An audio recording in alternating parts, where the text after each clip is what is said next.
Шықсай. Ағам сізбен сөйлесем деп жатыр. Қандай ағаң? Сөйлесе салыңызшы. Тағы ұрсатын болдық қой. Өзі де шықты. Давай. Үйге кірсей?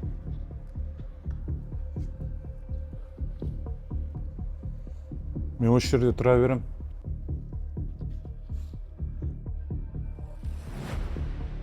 Неге сонша ұрып жібергенсің қарындасымды? Мен жайдан жай ұрмайсың ғой. Есіңде ма, қалай алып кеткенін қарындасым осы үйден? Өлем, күйем, сүйем деп алып кеттің ғой. Аманатқа қиянат жасамайым деп алып кеттің ғой. Аманатың осы ма сенің? Енді сөз қайтарады. Тілі шыққан соңғы кездер. Үйленгендерге қанша жыл болды? 5 жылдай болып қалды. Үйленген кезде алғашқы жылдар мүлде ұрыспадыңдар, білесіңдер ма? Өйткені ол біздің үйдің тәрбиесімен жүрді сенің үйіңде. Одан кейін оны сен тәрбиеледің. Саған сөз қайтарса, ол сенің кінәң. Демек өзің бірдеңе дұрыс жасамағансың. Телефоныңды берші. Берсей.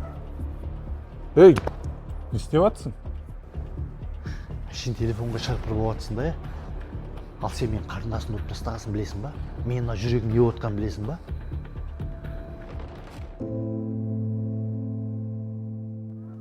Күйеу бала, мен оған да түсіндіріп айттым жаңа. Күйеуіңе сөз қайтарма деп. Ұрыс жанжал болған кезде, біреуің суық болған кезде, біреуің жылу болсаңдаршы. Мен сол өз қатемді түсініп, алып кетуге келгем ғой. Алып кіре алмай тұрғаным да сол. Жарайды, үйге кірсей, шай ішіп кейін алып кетесің. Жүр.